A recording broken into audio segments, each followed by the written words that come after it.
Africa Bombada. They got all these guys in big ass George Clinton suits and shit. Yeah.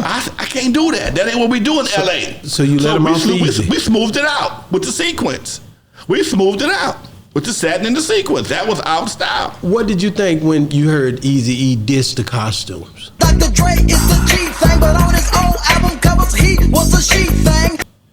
Eazy dissed the costume. Eazy was always clowning. Me and Eazy. What was the verse he said? He said, he talked about the outfit. I remember. That's how he talked about the outfit in the movie too. But it was a song he had. He had songs where he did have a song about that. But again, and now you think you're bigger, but to me you ain't nothing but a bitch.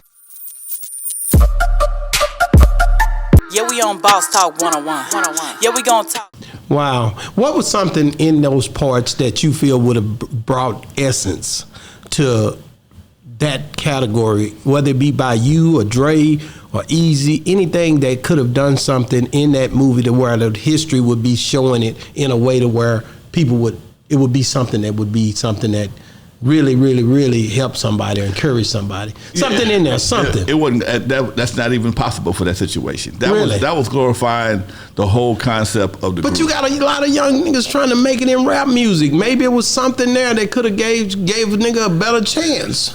When you look at certain movies, certain media situations, they only show certain parts of it. They don't show folks going to jail. They don't show the negative parts. They don't show that kind of stuff. They show all the fun, the money, the girls, the dope. They don't show the downside. Okay, folks is having medical issues, health issues. They don't show that kind of shit because it's not good entertainment. When his mama slapped Dre, she said, "That's Lonzo stuff over Lonzo there." Club. Shit, what you doing over there with that nigga? Lonzo in the club. That was some real talk. But you got to understand, like even in the movie, I was paying $50 a night, right? I had 4 DJs. I ran my club like a radio station. Somebody started at 9 to 12, 12 to 2, 4 to 6. 2 to 4. We'd open sometimes at 6 o'clock in the morning. So collectively, I had so many different jobs. Yella was the only one that had multiple jobs in the club. So Yella he made a lot more than $50 a night. What made Dre different than the rest of the DJs? He was more creative. He was very creative. You knew when he got on that. He was creative. He was very creative when it came to doing his mixes and scratches. Okay. Now he wasn't the best long-term DJ. When it came to a long-term 3-4 hours, he wasn't as good as Yella. Yella could play a house party. Dre would have to shift. He'd have to break it up a little bit. Do you regret not accepting and embracing the music back then? Because it showed that you did not embrace the movement. No. You know what? And this is the biggest lie I've told. I never had a problem with the music. I only had a problem with the name. You know they said you wanted that slow music on there. That before you turn off the light, that was you. This is the same mistake everybody in the fucking world makes, okay? Do y'all realize this was 1986? That damn R&B. That R&B was hard. They was not fucking with gangsters yet. That R&B was hard. They was not fucking with gangster music.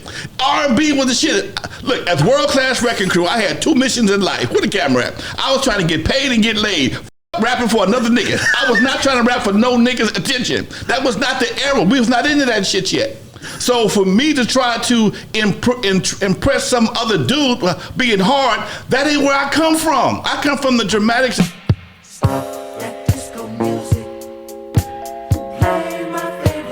The Delphonics. Many guys have come to you with a line that wasn't true. That's me. That's my musical genre. That was being accepted. That's what got me my record deal. That's what got me my airplay on radio station. Lovers, my first song, first ballad, Lovers. I don't wanna be lovers before we are friends. My second one, Turn Off the Lights. We didn't get that much love on Surgery Juice and the other songs. So that became my lane. And I wasn't trying. Again, I was trying to impress the women. Lovers was hard too. Come on, man. Lovers got us more airplay than anything to Turn Off the Lights.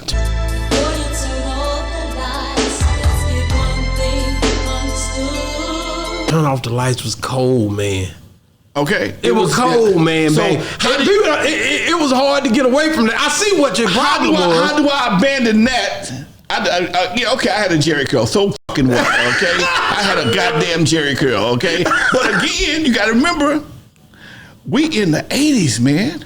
I'm opening up for the Mary Jane girls, Barcades, More Stand the Time, Surface. I'm opening up for these kind of cats. Ain't nobody on stage with me with no tennis shoes on yet. Jordans hadn't even got popular yet. Why you make them put on them damn suits, though? I ain't make them put on you shit. put them damn skinny ass suits on them. No. It was you see, you had Dre standing there like this. I didn't tell that nigga to pose like that. Why you put them damn suits on that man? Hold on.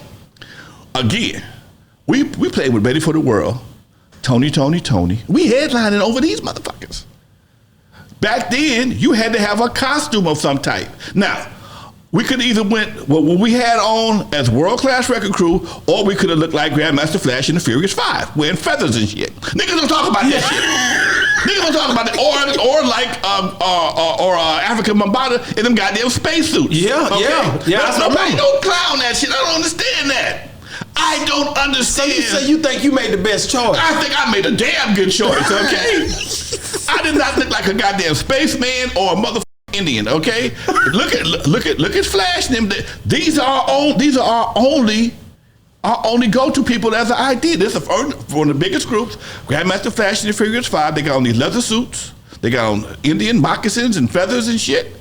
Then you got Soul Sonic Force, Africa Bombada. They got all these goddamn big ass George Clinton suits and shit. Yeah. I can't do that. That ain't what we do in LA. So you let them off easy. We smoothed it out with the sequence.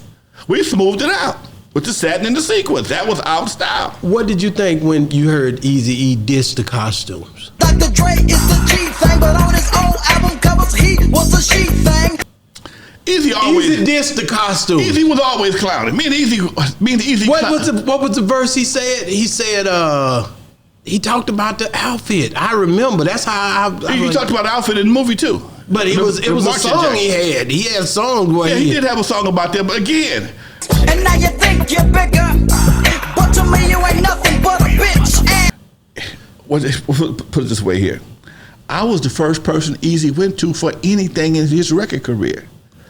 It's just the guard shifted, dude. He said he was a she thing. And back in the day, he was a she thing. You know, he put that picture up. I remember it. I know my life is a picture shit. I know. And they doctored the motherfucker up and put some extra shit on it and clowned him, okay? I wasn't in it. Man, I didn't give a fuck about that. Because I knew what I was working with, dude. My whole philosophy was if y'all can sell it, if people gonna buy it, y'all keep selling it. I ain't got nothing to do with that, man. Wow. Where my money at? Where my money at? Yeah, we on Boss Talk 101. Yeah, we gonna talk.